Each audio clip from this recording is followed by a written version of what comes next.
Welcome to News with a View, hosted by me, John A. Costa.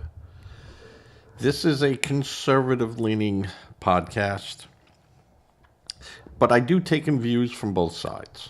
I am a conservative. I'm a Republican, not MAGA.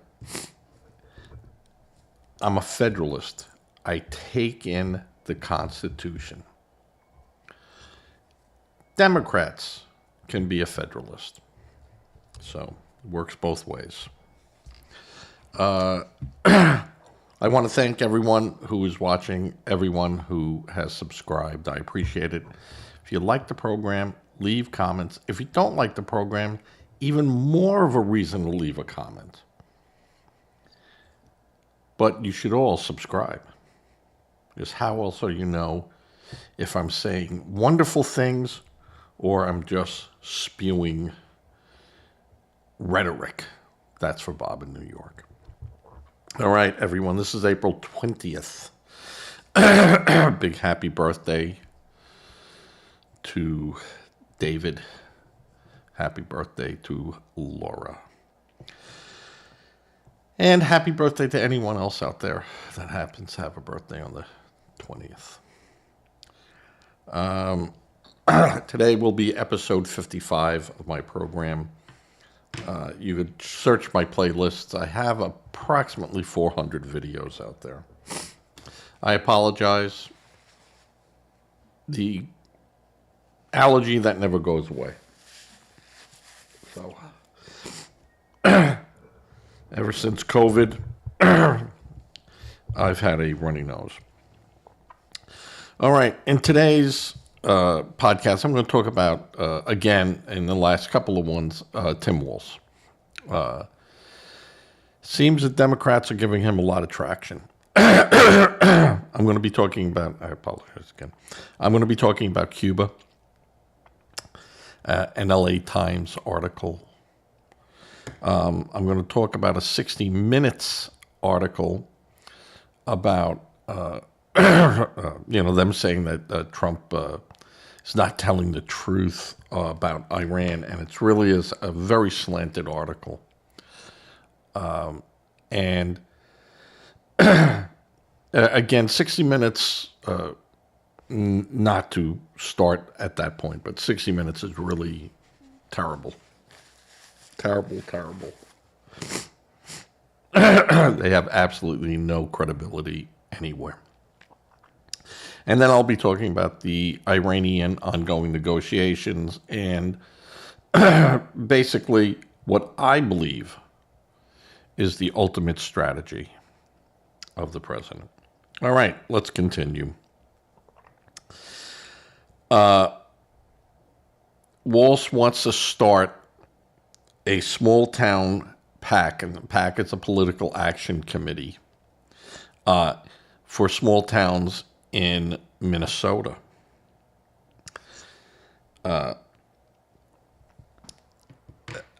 Why the Democrats would even allow Tim Walz at this particular junction in time to talk about heading up a PAC, collecting money, collecting donations, and this guy could very likely end up in jail for fraud and aiding and abetting fraud, not stopping it when he could have and should have. And what Walz is trying to do is saying that the small towns don't have enough of a political say in, in state government, in federal government. Most PACs are for federal, but they don't necessarily have to be.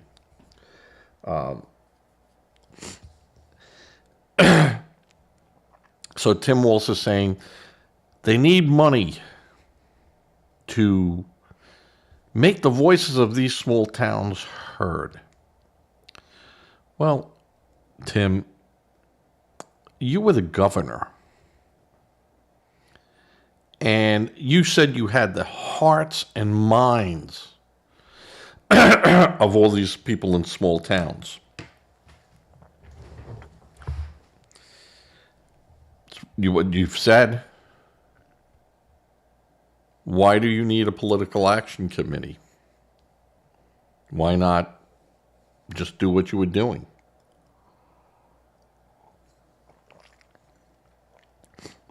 Problem could be that any government funding that was coming in, you were giving away to fraudulent daycares and food programs, Tim.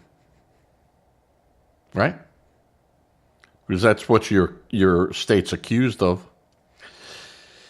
Not only accused of, but they have charged and convicted people of doing just that in your state. So now you're saying we need more money. We need to have these small towns step up to the plate that you took money away from, Tim. Honestly, Democrats, you're out of your freaking minds. Just last week, Tim Walz was in Spain in support of Iran, in support of the terrorist regime there, telling the world that Iran was not a threat, didn't pose a threat.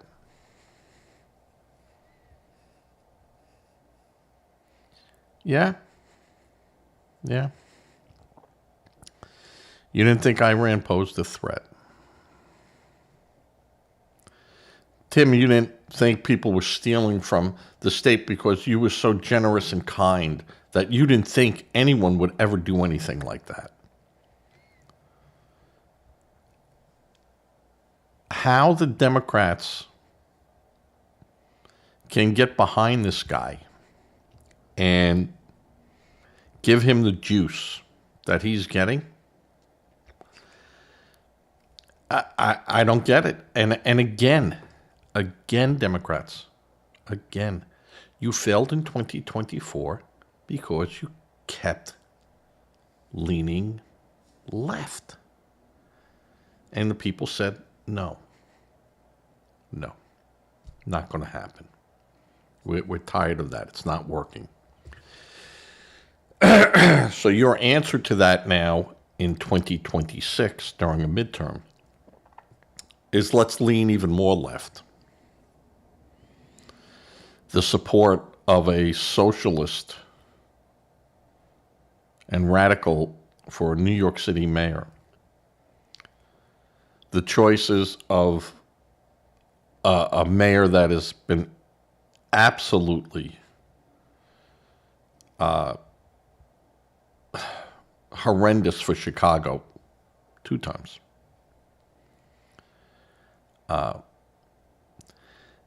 You have Democrats running around like Raskin, Representative Raskin, who wants to undo the 25th Amendment so that they can, meaning that the progressives can decide whether or not a president is fit or not and push him out. Never thought of doing that when Joe Biden was walking off stages, was saying crazy things, and not political crazy things, just crazy things. I mean, Trump will say some outlandish things, but Biden was just out of the blue. And then, of course, he'd shut the White House down at 11:30 in the morning, so because he was done for the day, 8 in the morning till 11:30 in the morning, then shut down. And that was perfectly fine for the Democrats. No question. Joe Biden is at the top of his game. Can you remember all that?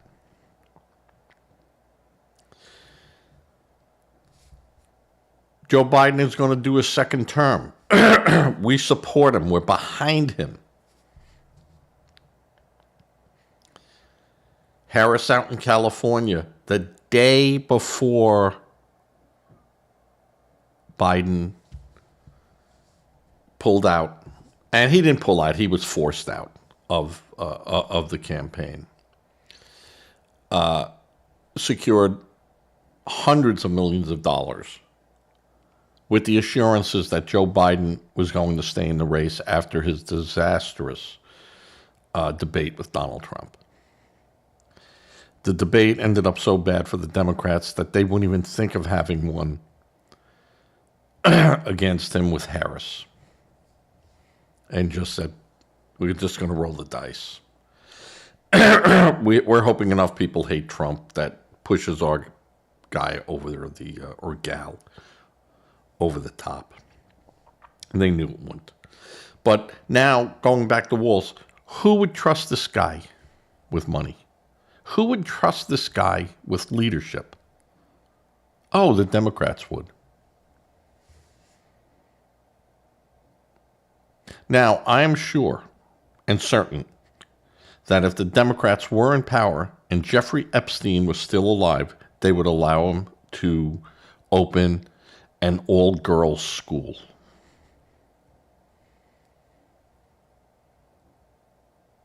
With the common sense that's going on, that would just make sense.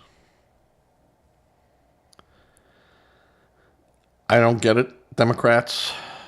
I don't get your agenda. I don't get anything that you're doing out there because it just doesn't make sense. Instead of supporting the president, and you could, like I say, cautiously support the president, if you guys could sit down and go, okay, we know there's an immigration policy, a problem with our policies and stuff, we need to fix it. Or we just need to enforce it, one of the two. If you're not going to fix it, then you have to enforce it. And it should be being enforced anyway, and that's what exactly Trump is doing.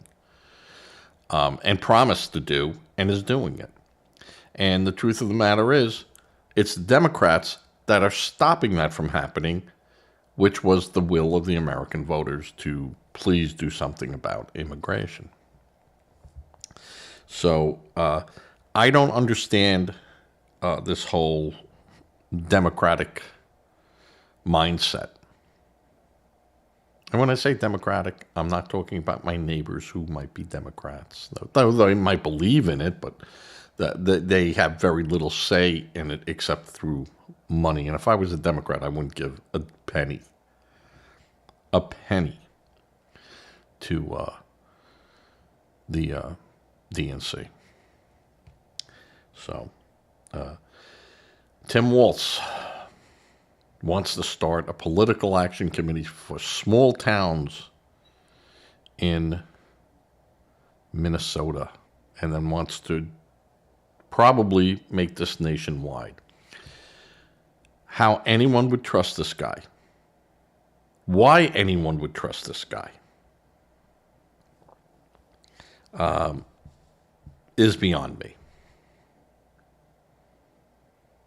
This guy should just be quietly pushed off to the side somewhere and out of sight, out of mind. I mean, have we heard anything from Joe Biden lately? Remember how great he was, how wonderful, and not a word. Not a word. And because they know that Joe Biden is incapable. He's incapacitated. The poor guy has dementia. Now, not his fault. You can't blame Joe Biden, but you can blame the people that were around him. And those are these same Democrats that are still there today. Pelosi, Waters, Green, Schumer, Schiff. That are around and are political heavyweights. And They knew Joe Biden was bad. They knew Joe Biden was ill, and yet they support. And they go, well, privately we had gone to him, and you could have stopped it, and you didn't, because you were afraid of the fallout. The Democrats are afraid when they're exposed as failures, and instead of just coming out and saying, hey, we love Joe Biden. Thank you, Joe Biden, for your one term. You set the foundation now that we can go. We can do this.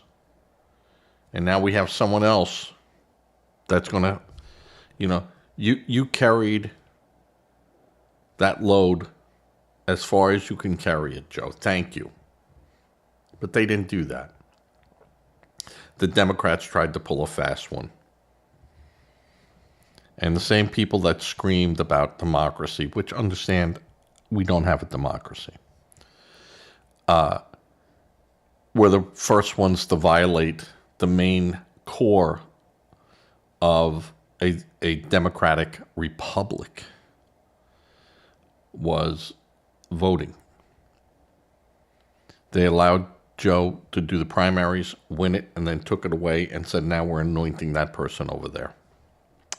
And your vote meant nothing. And none of the media wanted to go down that road and go, well, Joe, he's sick. He can't do it. What can we do at this late date? And, actually the Democratic National Committee, during their convention, they're allowed to vote for someone. They can put someone in there. They could have done that anyway. Even though Joe won, they could have replaced him. But this way we had Joe, kind of leave on his own. Oh, they bum rushed him right out the door. And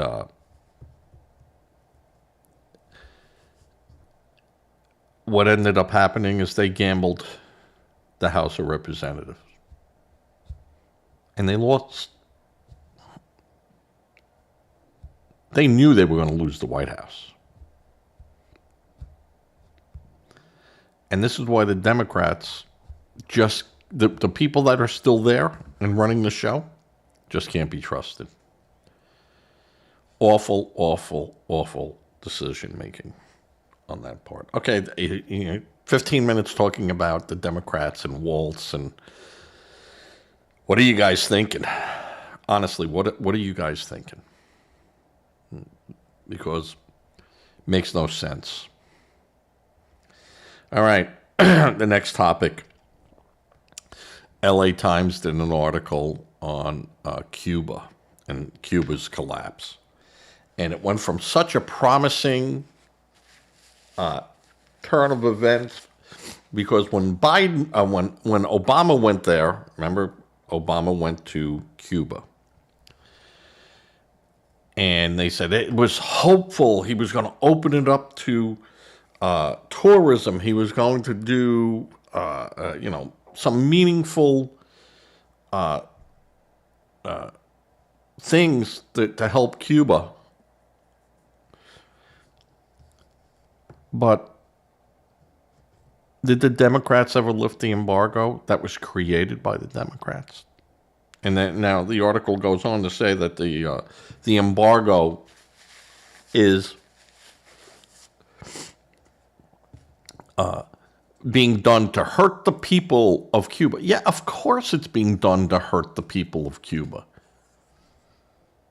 It's exactly what it was done for.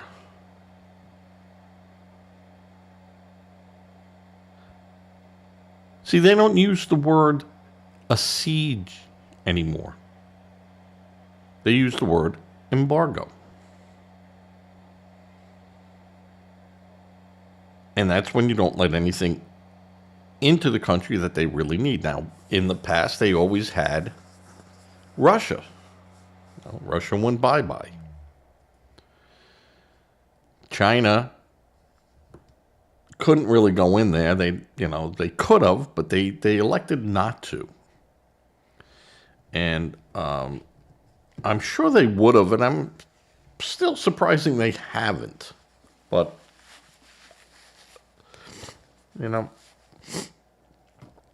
China is a different mindset than Russia was, and a different mindset. They're, with Cuba or with any nation, you don't have to physically take it over. You just have to be able to control the government. That's all you need to do. You don't need to have people there other than, liaisons and stuff. But if you control the government, you effectively control the country. So in Cuba, they talk about Obama's historic opening to Trump's crippling embargo. Trump didn't create the embargo. That embargo's been there since JFK's time.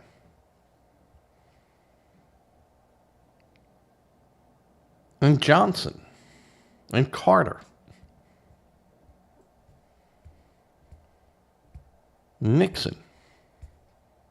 Ford. They were all part of it. This isn't Trump's embargo. And when you have a news organization like the LA Times calling it Trump's crippling embargo, you have to wonder about the validity of the whole article. And in Trump's first administration, he said he was very willing to lift the embargo.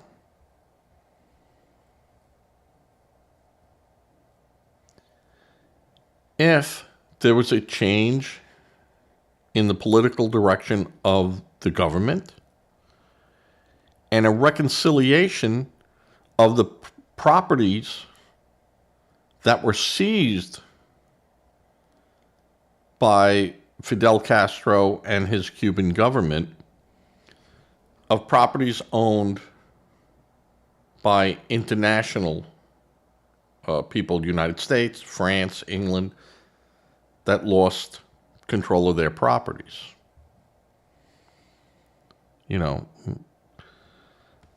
They're just itching to go in there and rebuild them all, but we're not going to rebuild them unless they come back to us and we have some understanding and we can go forward on that. We'll rebuild the buildings, we'll rebuild the streets, we'll rebuild your infrastructure, but you ain't taking it away again. You're not doing that. And they don't talk about that. They don't talk in the article of how this regime was again, puppet agency, and we have puppet governments. It's what happens when you're top dog. Cuba lifeline was Russia. From oil to food to military might, it was Russia and its satellite nations. When that went away,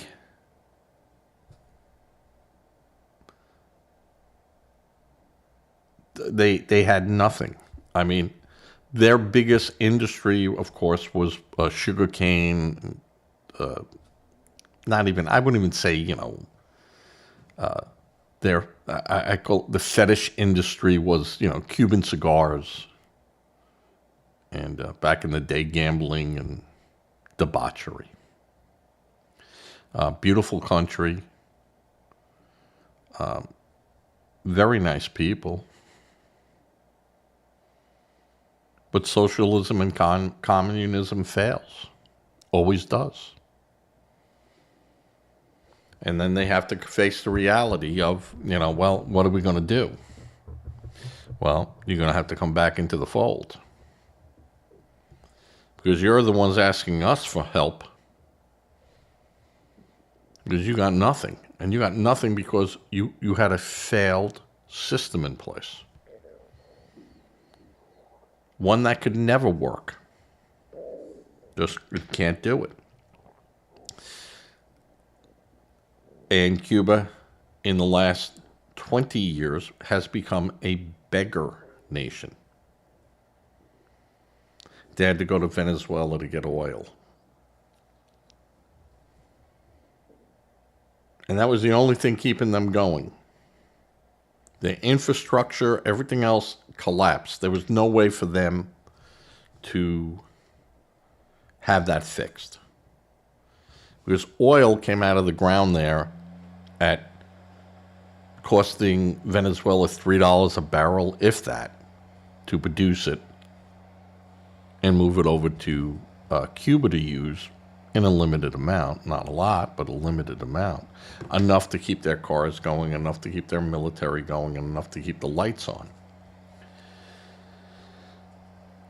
That went away. Now they got nothing. They're sitting in the dark most of the time. They're in worse shape than North Korea. Worse case than a lot of these other countries because they're getting a lot of foreign aid, these other countries. And Cuba is not. So this was not Trump's embargo. You could say that Trump is continuing the embargo, but it's not Trump's embargo. He did not create the embargo. So the article is misleading. In the LA Times, can you believe it? A misleading article from LA Times? And like any beggar who begs on a street corner, when it's no longer producing any money from but he goes to the next street corner and then the next street corner. And that's what Cuba is ran out of people to beg to.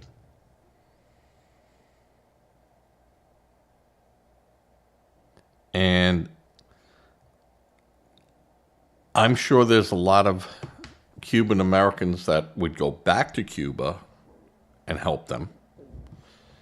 And that might scare Cuba, the government that's there, that, once they come in and the people start eating, they go, well, it wasn't the government that was feeding me. It was, my people from America. So you guys got to go. Well, I'll put these people in charge because I know I'm going to eat. But I have a roof over my head and I'm going to have electricity. I got money coming in on tourism. And the only thing that I would say that Cuba really should be worried about if they were to open everything back up.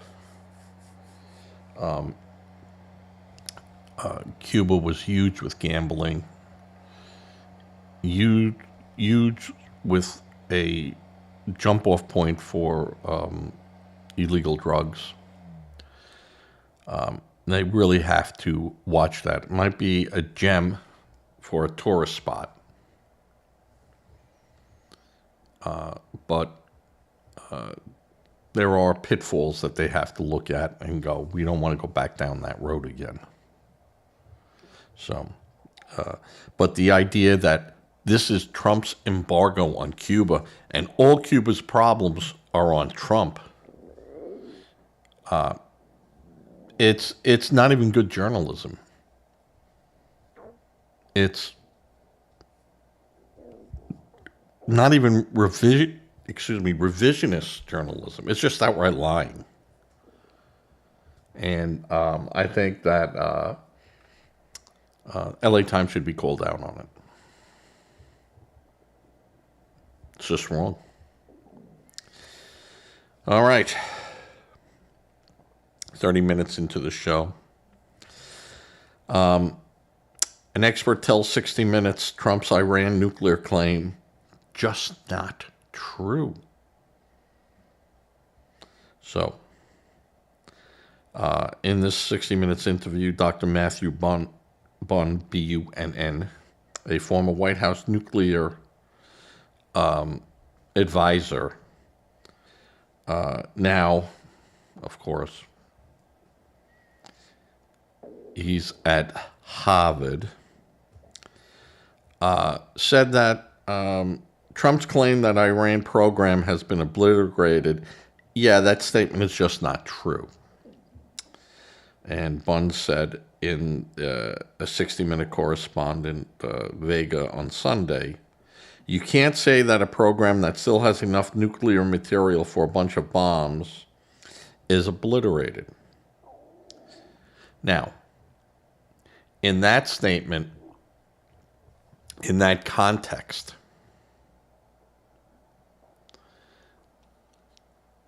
you could also say that terrorism will never stop because you can't kill all the terrorists in Iran. So terrorism has not been defeated because Iran will always have terrorist cells in it. And 60 Minutes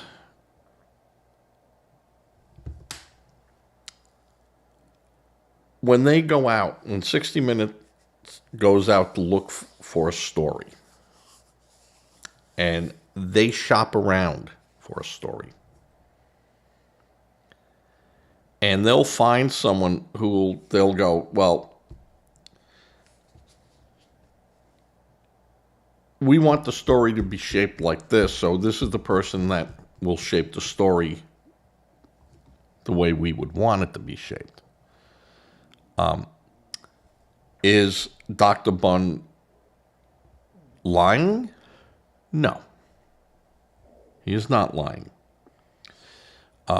If the nuclear material was taken away, and if that and everything else, but Bunn goes further to say is that you can't say it's obliterated because knowledge can't be obliterated.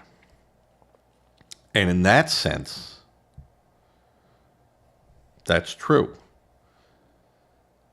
Since the 1940s, scientists knew how to build a nuclear bomb.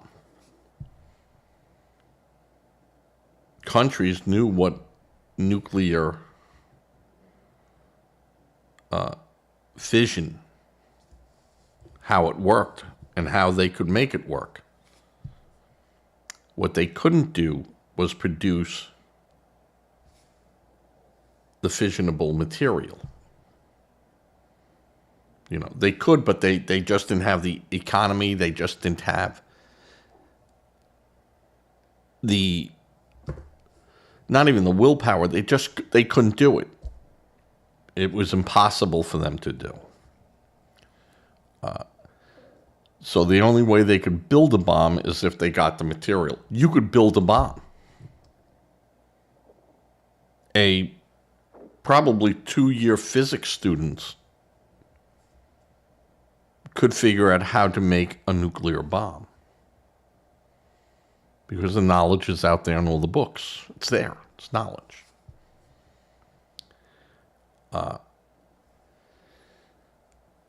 But you don't have the material to do it. So all you're left with is this nice little shiny piece of machinery that, you know, won't do anything. Becomes an end table. Now, if you have the material and you have the knowledge, then you become dangerous in the wrong hands. And that is what Dr. Bunn is trying to allude to when you say obliterated. Trump never said, when he said obliterated, that this would stop the knowledge of how to build a bomb.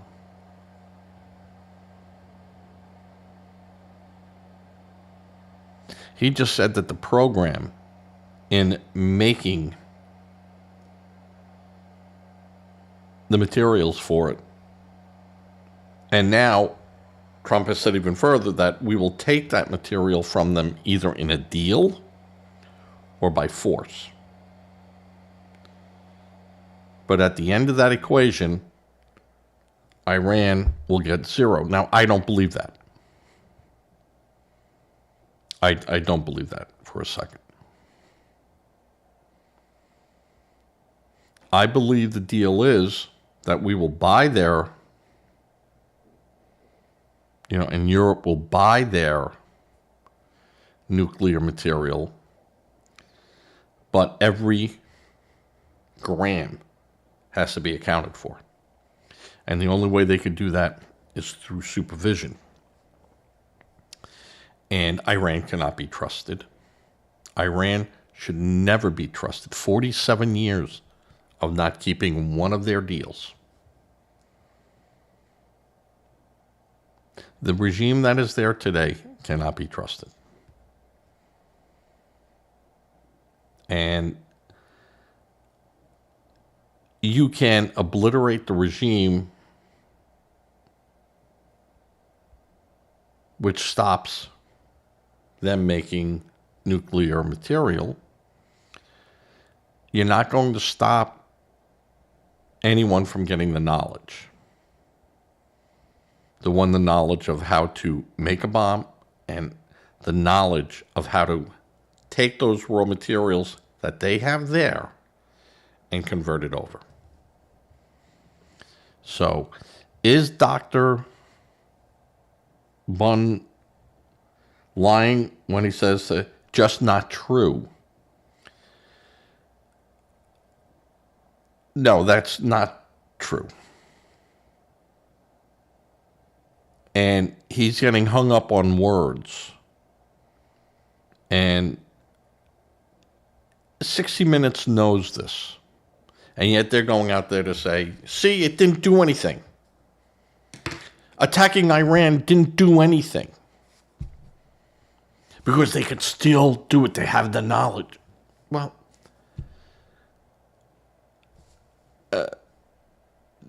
so does France. So does Britain. So does South Africa. So does Israel.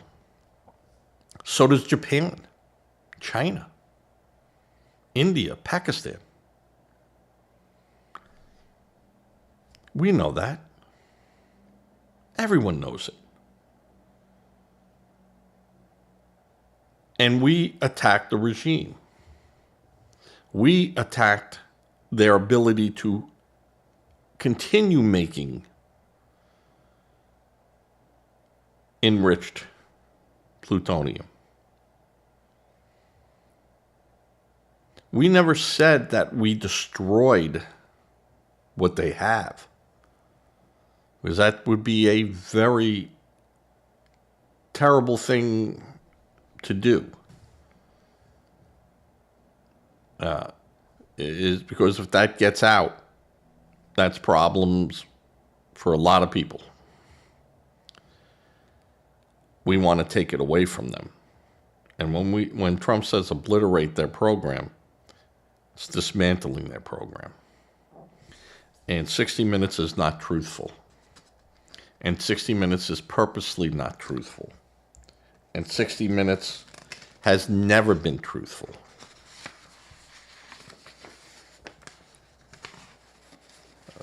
A bunch of misinformation, misleading information, and not telling the full story.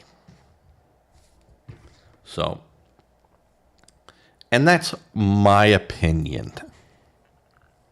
60 Minutes, so if you try to come sue me for saying that, I'm allowed to have my opinion. And my opinion could be right, and my opinion could be wrong. But I would say that you can't make a bomb if you don't have the fuel. You can only make a piece of metal. And that's obliterating the program. If you cannot make the end product, you have obliterated the program. There you go. So, Bunn saying that in 60 Minutes, and a bunch of progressives who said we should never have even stopped them from it, then crying, well, you didn't stop them. Let us finish the job. If you want it to stop, we'll stop it. You gonna let us do it? No, you won't. So shut the F up. All right. Sucky 60 Minutes. You get more information out of South Park than you do 60 Minutes. Or The Simpsons. All right. The Iranian ceasefire and negotiations, of course, that is a ongoing minute-by-minute situation. The problem, as I see it, in Iran and then in Lebanon and the Houthis and in other spots where Iran actually controlled it, they controlled their proxies, is that those control mechanisms are now gone. So who is running those proxies with all these weapons and all this money that they still have? And that's a problem. So you're going to have instances where these groups are just going to act on their own. We're going to freewheel it. You know, what happens, happens. And there's no one in Iran to go, whoa, whoa, whoa, whoa, what are you doing? Because there's no relationship. Those people that were in those relationships are gone. The same thing in Lebanon. You know, you kill 25 of their top people, and then hundreds of the top people back in Iran that were controlling it. Now you got these groups out there going. And a lot of these groups were doing it, and people doing it because they were being fed and housed. And once that's gone, they go, well, guess it's back to driving a cab. And but in the meantime, you're going to have some diehards in those groups, and you're going to have problems. It doesn't mean that the ceasefire has failed.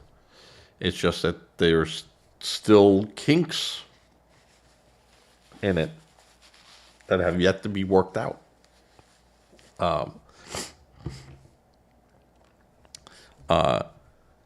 The Iranian Revolution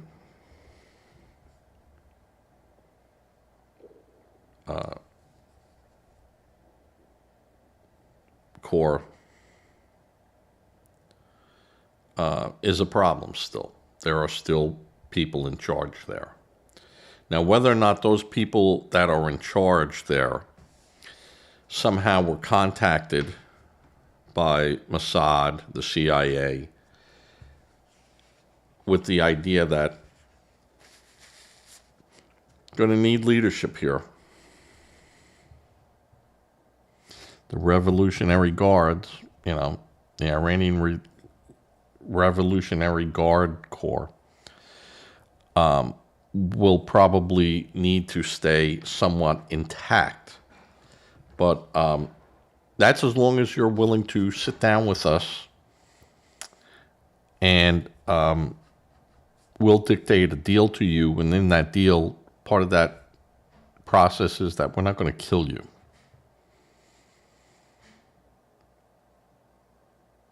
Are you willing to sit down and discuss this? Because if not, within a day, 2 or 3, we'll find you. Or do you want to sit down here and really look at what's going on here and know that not many options here for you left?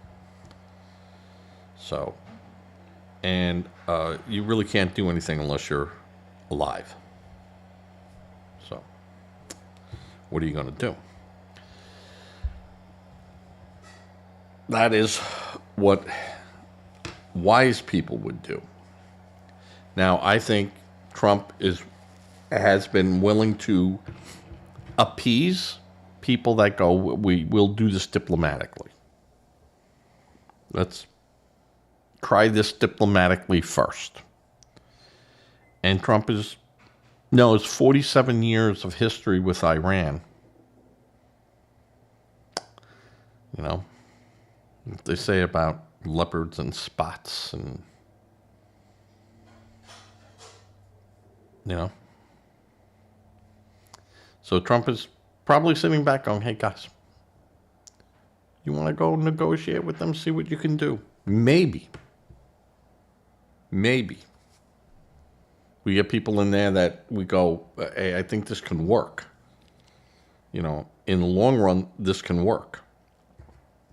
But I think Trump is sitting back going, I gave you 10 days, then I gave you 2 weeks. And then I did this and I did that. And yet you're still attacking. And you're still thinking that you could sneak around us. Well, I'll tell you what I'm going to do. I'm going to blow the hell out of you. And you don't think so? You go tell that guy he's a goner, and tell the other guy he's not going to be a goner. Not yet. And then get rid of those 2 other guys. And then we'll sit down and we'll meet him again. And we'd like to start talking again. Are you willing to listen?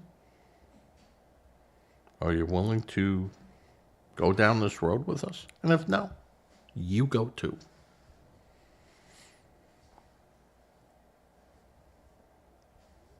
And I think that is what Trump is, the ultimate plan is, well, I know you're going to lie. I know you're not going to keep to the agreement. And when I expose that, and when I show that this is what you did, or you attack, or you did this, I wanted to give you mercy. My administration wanted to give you mercy. My administration wanted me to hold back, but you became a threat. When you said you weren't going to be a threat, well, now you're a threat no more. And the next people that sit there might now understand that. I think that, you know, could we have the people there topple their own government? No. I mean, it's a country of 90 million people. And most of those 90 million people are unarmed. So, what are you going to do? Right? So, all right, this has been going on now for almost 49 minutes. I appreciate if you made it this far. I'm going to put this out real quick. So this should be out today because today is Monday. And Monday is what? Socrates Station night in South Carolina for me. In Socrates, South Carolina. At the Socrates Station Bar and Grill. So that's on Route 707 between Murrells Inlet and Myrtle Beach on the 707. Great food, great people, lots of fun. It's a local bar. We don't talk politics there. Talk a lot of sports, which I'm not really a big sports person, but I nod my head and I go, oh yeah, I saw that. My wife is big with sports. Me, not so much.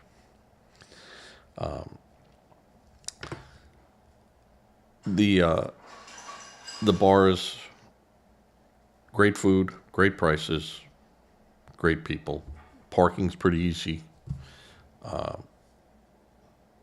My only thing is if I've had more than 2 drinks, I'm Ubering it home. And I'm usually there for about 4 hours. So 2 drinks, I can handle.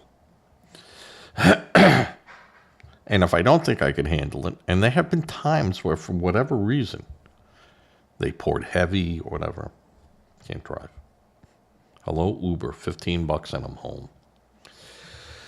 All right, everyone, please think about giving to a charity. Just make sure the charity is a real charity. Don't become a victim trying to help a victim. You go to the charity should never have to reach out to you. Because unless you're part of that charity, how did they get your name? They found it somewhere. Not a good way to go. A food bank always needs food. Always needs some monetary funds to address the situation going on right then in time. Food is always essential, but sometimes money can fix other problems with them. And you help these people locally. It's helping locally. Say a prayer. Prayer does work, no matter what a Democrat might tell you. So, all right. Now it is 52 minutes. It is 11:09 Eastern Standard Time on April 20th. If you like it, if you enjoy this program, please like and subscribe. If you don't like it, subscribe anyway and leave me a comment. I answer all. And I usually preface it with, thank you for taking the time. And even though you might call me an idiot or a moron, or you might go, hey, you're spot on. Yeah, this is, you're right. That's fine. Comments. I like to hear from people. All right, everyone. Be safe. Be good. Again, happy birthday, David. Happy birthday, Laura. Everyone, be well as I fade into the